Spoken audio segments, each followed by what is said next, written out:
गरम चाय, चाय चाय चुनावी चाय, गरबा गरम चाय, चाय चाय चुनावी चाय, गरबा गरम चाय। नमस्कार, आज हम आ चुके हैं राजनांदगांव लोकसभा में। ये लोकसभा वैसे तो बहुत ही खास लोकसभा है, पर इस खास लोकसभा सीट को एक और बात ने बेहद ही ज्यादा खास बना दिया है। वो है दो पूर्व मुख्यमंत्रियों के बीच की लड़ाई। जी हाँ, हम बात कर रहे हैं छत्तीसगढ़ के दो पूर्व मुख्यमंत्री डॉक्टर रमन सिंह और भूपेश बघेल जी के बीच में। तो कहीं ना कहीं भूपेश बघेल जी के राजनांदगांव में चुनाव लड़ने से माहौल गर्मा चुका है। हालांकि आज अभी मौसम ठंडा है, पर देखते हैं कि कितना माहौल आज गर्म होगा। हम सबसे पहले शुरुआत करते हैं भाजपा के सर से। भाजपा के नेता हमारे साथ बैठे हुए हैं। सर, सवाल पहला ये है कि क्या भूपेश बघेल के यहाँ आने से राजनीतिक माहौल गर्मा चुका है? खड़े होकर एशियन न्यूज के सभी भाइयों को मेरा जय जौहर। आपने प्रश्न किया है कि क्या भूपेश बघेल जी के यहाँ से आने से गर्मा गया है, वो हंसी के पात्र बने हैं। यहाँ आकर जनता भाजपा को तय कर ली है कि संतोष पांडे को यहाँ से जिताना है और भूपेश बघेल को यहाँ से भगाना है। भाजपा ने आरोप लगाया है कि भूपेश बघेल हंसी का पात्र बनने यहाँ आ रहे हैं। हमारे साथ कांग्रेस के भी नेता हैं, क्या कहना चाहेंगे? जैसे कि आपका सवाल था कि क्या चुनावी माहौल गर्मा गया है जी। चुनावी माहौल गर्माया नहीं है। माननीय पूर्व मुख्यमंत्री भूपेश बघेल जी के आने से भाजपा के इरादों पर पानी फिर गया है, वह डर गए हैं और माहौल ठंडा हो गया है। माहौल ठंडा हो गया है, ऐसा कह रहे हैं, क्या कहना चाहेंगे? कांग्रेस की सरकार 2018 में आई थी तो भूपेश बघेल जी ने राजनांदगांव के लिए किया क्या है? ना कार्यकर्ताओं के लिए किया। क्या किया? एक सवाल आया है, क्या किया? 2018 में आपकी सरकार बनी, आपके नेताओं ने अभी बोला है मंच में। आपकी सरकार बनी। भाजपा के लोग कह रहे हैं कि 2018 के बाद से आपने राजनांदगांव में कुछ नहीं किया। क्या कहना चाहेंगे? मेरे ख्याल से राजनांदगांव छत्तीसगढ़ से बाहर तो नहीं है, और जो विकास पूरे छत्तीसगढ़ में हुआ है, हर योजना का क्रियान्वयन राजनांदगांव में प्राथमिकता से किया गया है। चाहे वो स्वामी आत्मानंद स्कूल हो, चाहे खेल गतिविधियों में हो, चाहे व्यवसाय के क्षेत्र में हो, चाहे कृषि कर्जा माफ के क्षेत्र में हो, चाहे 2500 रुपए कुंटल धान खरीदने के क्षेत्र में हो, चाहे नरवा गरवा घुरवा बाड़ी की योजना वो क्रियान्वित करने की बात हो, चाहे रोजगार देने की बात हो, हर चीज में नगर निगम क्षेत्र का स्थान हमेशा अच्छा रहा है। और भूपेश बघेल जी का पूरा सहयोग हमेशा छत्तीसगढ़ में और राजनांदगांव को भी उतना ही मिला है जितना पूरे छत्तीसगढ़ को मिला है। राजनांदगांव को भरपूर सहयोग। एक लंबी फहरिस्त गिना दी हमारे कांग्रेस के नेताओं ने, क्या कहना चाहते हैं इस पर? भूपेश बघेल ने क्या किया है राजनांदगांव के लिए वो जनता जानती है। नगर निगम में कांग्रेस के शासन में आज राजनांदगांव नगर निगम की दुर्दशा इतनी है कि यहाँ के वेतन भोगियों को पेमेंट नहीं मिल रहा है। सफाई व्यवस्था पूरी तरीके से खराब हो चुकी है और यहाँ से नगर निगम से 200 करोड़ रुपए जो रमन सिंह के समय यहाँ पड़े हुए थे विकास कार्यों के, उस पैसे को उन्होंने वापस ले गया। बदले की राजनीति किया उन्होंने, बदले की राजनीति। बदले की राजनीति, जी हाँ भाई और बहनों, बदले की राजनीति का आरोप लगा है भूपेश बघेल पर। हमारे साथ और भी लोग हैं। अरे आप बदले की राजनीति का आरोप लगाया है भाजपा ने आपके नेता पर। देखिए, बदले की राजनीति अभी आपको दिख भी रही होगी और समझ भी आ रही होगी। आप सभी के चैनलों के माध्यम से, अखबारों के माध्यम से और पब्लिक के माउथ कैंपेनिंग से साफ पता चल रहा है कि आज हमारे नेता भूपेश बघेल जी पर जो ये महादेव सट्टा ऐप में इस तरीके से FIR में बाद में नाम जोड़ा जा रहा है ना? राजनांदगांव महादेव सट्टा, हाँ, महादेव सट्टा ऐप एक अलग विषय। अपन राजनांदगांव लोकसभा का चुनाव हो रहा है, राजनांदगांव लोकसभा की बात करेंगे। भाई साहब ने अभी बताया किस प्रकार भूपेश बघेल ने बदले की राजनीति राजनांदगांव के साथ की। मैं तो काम गिना सकता हूँ कि कितने पैसे राजनांदगांव के वापस लेके ही चले गए। कितने? मैं खुद पार्षद था, मेरे वार्ड से लगभग 30 से 35 लाख रुपए का काम जो सैंक्शन हो गया था, जो नगर निगम में टेंडर को लगना था, वो टेंडर निरस्त करके वो पैसे वापस ले गए। महादेव सट्टा की क्या बात करते हैं आप? राजनांदगांव की बात करो, राजनांदगांव से दोगला व्यवहार किया भूपेश बघेल ने, और आप सिंह जी थे, कोई बड़ी बात नहीं कि 60,000 से इस राजनांदगांव की जनता भूपेश बघेल को विधानसभा चुनाव से हराएगी। 60,000 से हरवाएंगे बोल रहे हैं, 60,000। गौठान की बात बोलते हैं, गौठान बोले गाय को पार रहे, चारा दे रहे हैं, गाय देखो यहाँ बैठी हुई है, ये देखो गौठान में क्यों नहीं गाय भैया, बताओ ना इसको। तो आते ये 3 महीने की साय सरकार है कि गाय यहाँ बैठी है, ये खुद बता रहे हैं, देख लीजिए आप, गौठान का कबाड़ा करके हमारे साथ और भी लोग हैं, हम उनसे जानते हैं। बोलने वाला कोई नहीं है, मेरे कांग्रेस के सपाटी भाई को बताना चाहूंगा ये गौठान के बारे में। जब कांग्रेस की भूपेश की सरकार थी तो 1200 करोड़ रुपए का घोटाला अगर किसी ने किया है तो भूपेश सरकार ने किया है। आज वो गौठान के नाम पर जो पैसा आया है छत्तीसगढ़ में, वो कहाँ का पैसा है? भूपेश सरकार के पास कोई पैसा नहीं था, कोई फंड नहीं था, ये केंद्र शासन के पैसे को बर्बाद किए हैं। इनके सरकार में, भूपेश सरकार में कोयले की दलाली में 5,000 करोड़ रुपए का घोटाला हुआ है, शराब में 2,000 करोड़ रुपए का घोटाला हुआ है। मैं घोटालों की श्रृंखला बताऊंगा तो बहुत लंबी हो जाएगी भाई साहब। ये किस बेस पे यहाँ पे चुनाव लड़ने आए मेरे को समझ नहीं आता। भूपेश बघेल हंसी के पात्र बनकर यहाँ से जाएंगे, ये मैं ऐसी, और संतोष पांडे जी 2 लाख वोटों से यहाँ जीतेंगे, यहाँ की जनता ने मन बना लिया है। भाजपा ये चीज बार बार कह रही है कि भूपेश बघेल यहाँ से हारेंगे, भूपेश बघेल को यहाँ से 60,000 की हार मिलेगी। तो एक चीज मैं भाजपा वालों से पूछना चाहता हूँ, कुल राजनांदगांव लोकसभा में 8 विधानसभाएं हैं, जिसमें से मात्र 3 पर भाजपा ने जीत दर्ज की और आप 5 पर कैसे हार गए? यदि वोटों का आकलन किया जाए तो भारतीय जनता पार्टी को लगभग 7 लाख वोट मिले थे और कांग्रेस को 5 लाख वोट मिले, तो भारतीय जनता पार्टी 2 लाख से अभी भी आगे चलती है। तो 2 लाख वोट से आगे तो चल रही है, पर सीट तो आपकी 3 ही मिली है। जी, हमारे साथ भाजपा के वरिष्ठ नेता भी है। क्या हाल है, क्या माहौल है, किस पर क्या है? राहुल की न्याय योजना? भाई साहब, ये राष्ट्रीय मुद्दा है, ये कोई सड़क नाले के चुनाव नहीं है। और जिस प्रकार आजादी के बाद लंबे समय तक कांग्रेस सरकार राज की इस देश में, और उसके प्रधानमंत्री कभी पलट के नहीं दिखा कि हम जो योजना नीचे तक भेजते हैं उन तक पहुंचता ही नहीं पहुंचता। ये देश के पहले प्रधानमंत्री मोदी जी, मोदी गारंटी योजना तक जो जितना राशि नीचे तक भेजते हैं उतना राशि उन तक पहुंचता है, ये मोदी की गारंटी है। मोदी की गारंटी की बात कर रहे हैं भाजपा के नेता, हमारे साथ कांग्रेस के भी लोग हैं। जी, मोदी की गारंटी सिर्फ अडानी तक पहुंच रही है। क्या बात है? मोदी की गारंटी सिर्फ अडानी तक पहुंच रही है। और मैं सबसे बड़ा मुद्दा ये बोलना चाहूंगा रेलवे का। मैं एक स्टूडेंट हूँ, रोज ट्रेन से आना जाना करता हूँ। मैं एक स्टूडेंट हूँ, पंडित रविशंकर में MBA कर रहा हूँ, रोज ट्रेन से आना जाना करता हूँ। ट्रेन इतनी लेट रहती है, मेरा टेस्ट भी छूट जाता है। ट्रेन के विषय में कोई नहीं बोल रहा है, क्यों नहीं बोल रहा है? और सांसद जी कहाँ है? मैं 5 साल से देख रहा हूँ सांसद जी कहाँ आ रहे हैं, कहाँ आ रहे? बड्डे चुनाव के टाइम ही सांसद जी दिख रहे हैं, फिर कहाँ जा रहे हैं सांसद जी? दिल्ली में। तो हम स्टूडेंट और हम युवा को कौन देखेगा? सांसद पर आरोप लगे हैं कि ट्रेन रद्द हो रही है, फिर भी चुप बैठे हैं, कौन जवाब देगा? चलिए भाई साहब, ये देश का पहला भारतीय जनता पार्टी सरकार है जो रेल में इतना अधिक पैसा, अभी आप 6 महीने बाद देखना रेलवे की जो पैसा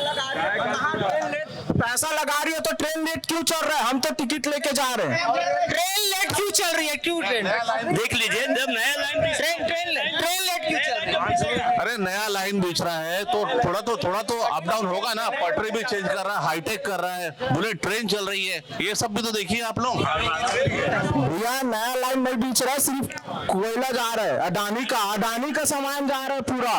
पैसेंजर गाड़ी रुक के अडानी का सामान पहले निकलता है। मैं रोज देख रहा हूँ, ट्रेन में आना जाना करता हूँ डेली।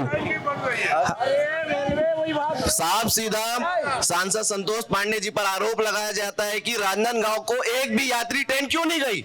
एक भी यात्री ट्रेन क्यों नहीं दी गई? एक भी वंदे भारत ट्रेन यही की देन है। वंदे भारत ट्रेन जैसे ट्रेन नहीं जी, कांग्रेस ने क्या किया?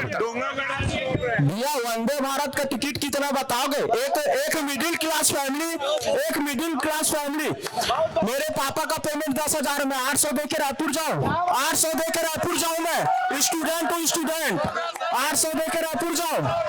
वंदे भारत में 800 दे के जाऊंगा मैं रायपुर। भैया ये गलत है। संतोष पांडे जी गलत है। इन्होंने बोला था कि राजनांदगांव में कोई ट्रेन नहीं रुक रही है। कौन सी नई ट्रेन है? एक ट्रेन वंदे भारत है, आपके लिए पैसेंजर ट्रेन दी गई है, पैसेंजर भी चलिए, एक्सप्रेस में जाना है एक्सप्रेस में चलिए। हमारे साथ और भी लोग हैं जो अपनी बात रखना चाहते हैं। 5 साल तक कका है नांदगांव के नहीं पूरा छत्तीसगढ़ के जनता ला भौरव बाटी खिलाइस और खुद महादेव सट्टा खेल से यहाँ खेल में बुलाओ आते नहीं, किसी कार्यक्रम में आते नहीं। यहाँ पे इतना उपेक्षा हुआ है और छत्तीसगढ़ के जनता से नहीं, राजनांदगांव की जनता को बहुत छला है। राजनांदगांव की जनता को बहुत छला है, ऐसा आरोप लगा है। हमारे साथ और भी लोग हैं। तो राजनांदगांव की जनता को छला है, कितना छला है, क्या सही बात है? देखो ये जो दिग्विजय स्टेडियम वाली बात बोल रहे हैं ना, डॉक्टर रमन जी खुद अधूरा छोड़ के यहाँ से भाग गए हैं। ऐसे राजनांदगांव के बड़े बड़े विकास कार्य को छोड़ के भागे, इनको अधूरा ज्ञान है, पहले पढ़ के आने बोलो। डॉक्टर रमन सिंह ने अधूरा छोड़ा है, ऐसा कांग्रेस ने आरोप लगाया है।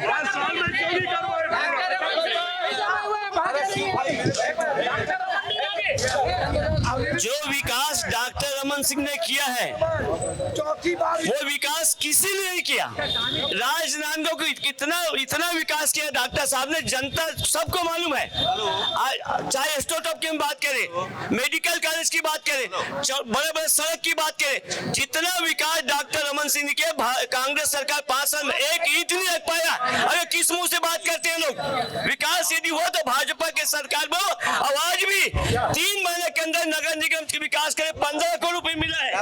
1500 करोड़ मिला है, 1500 करोड़। आज इनको मेडिकल कॉलेज जाके देखने बोलो, आज भी आधा अधूरा है। 15 साल के गवर्नमेंट।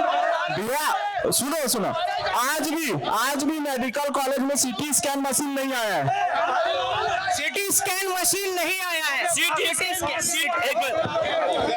स्कैन मशीन के लिए पूर्व मुख्यमंत्री किए थे कि 2 लाख की सिटी पर आज तक नहीं लग पाया। ये कांग्रेस किस मुंह से बात करते हैं? पूर्व मुख्य अरे तो काका की डिमांड थी सिटी स्कैन मशीन लगाने की, स्टूडेंट पे नाइट लाइट लगाने की, 4 ऑफिस उठा के दुर्ग ले गए। वो तो अच्छा हुआ गवर्नमेंट प्रेस को नहीं ले गए, हम लोग विरोध किए बोल के, ये तो उसको भी ले जाते लोग। यहाँ पे मैं धन्यवाद देना चाहता हूँ कांग्रेस के भाई साहब को, जिन्होंने स्वीकार किया कि मेडिकल कॉलेज आज भी अधूरा है। किसके कार्यकाल में 5 साल कौन राज कर रहे हैं यहाँ छत्तीसगढ़ में? बीजेपी थी, कांग्रेस थी, इनके कार्यकाल में आज भी अधूरा है। आज भी मेडिकल कॉलेज अधूरा है। 5 साल आपकी सरकार थी, फिर भी अधूरा है जी। देखिए, सबसे पहली बात यह है, बात अधूरे और पूरे की बात नहीं है, 5 साल की बात थी, उस बीच में कोरोना भी था, ये भी याद रखना चाहिए आप सभी को।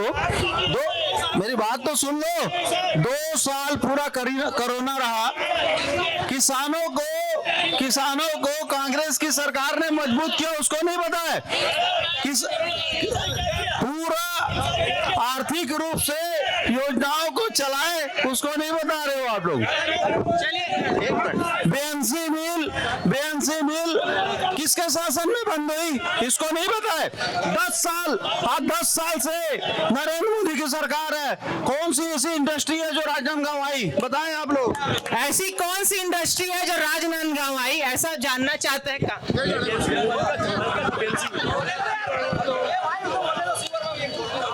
जहां बीएनसी मिल के बात, बीएनसी मिल में वर्कर था, मैं कर्मचारी था, और उस समय कांग्रेस के धनेश पाटिल और बिजली मंत्री थे राजनांदगांव में, बिजली मंत्री, और 4 करोड़ के कारण बीएनसी मिल बंद हुआ। कांग्रेस की सरकार था यहाँ पे छत्तीसगढ़। कांग्रेस ने आरोप लगाया है कि 15 साल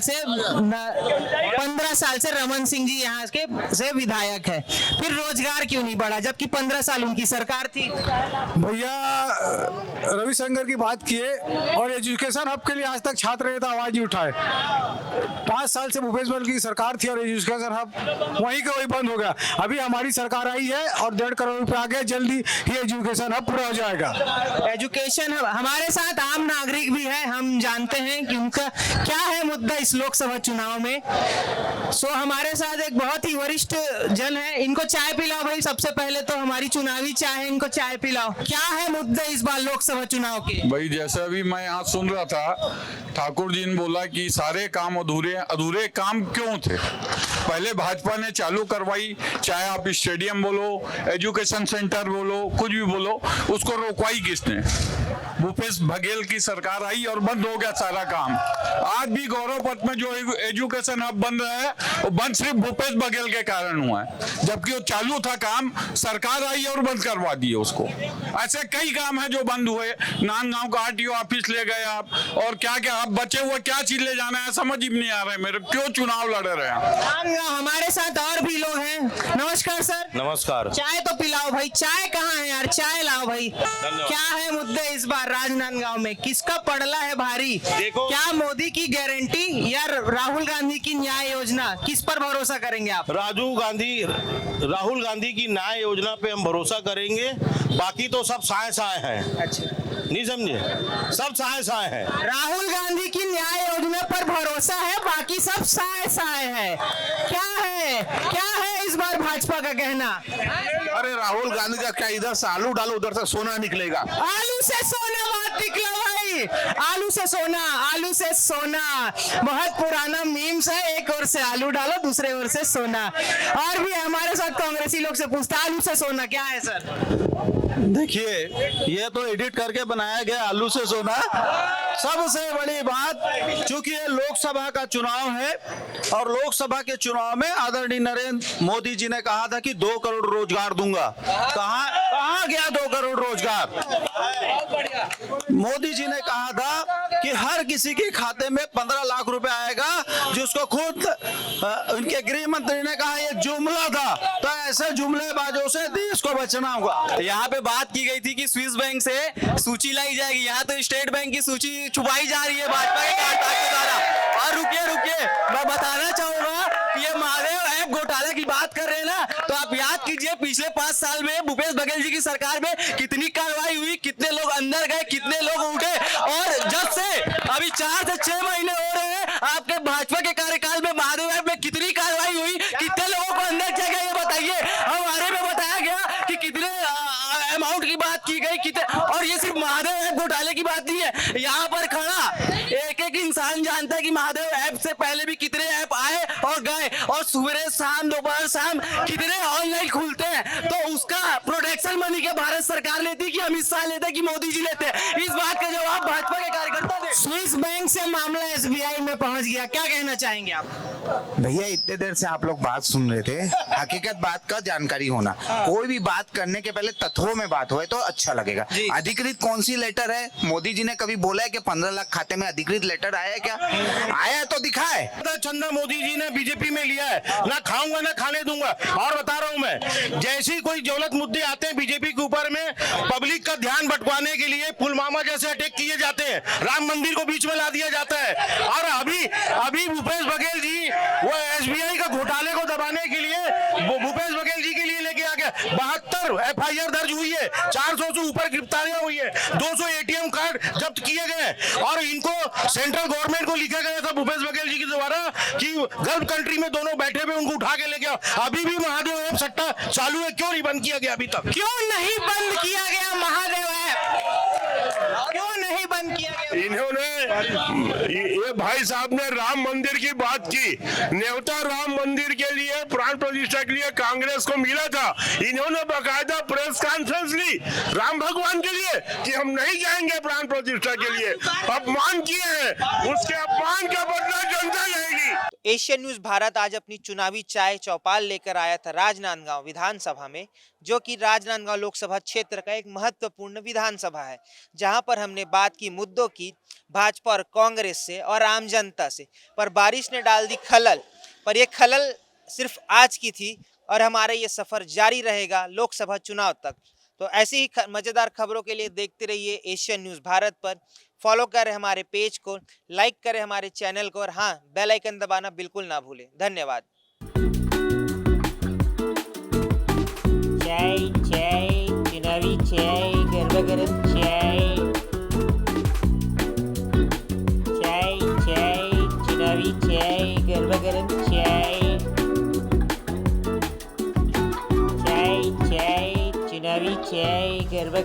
जय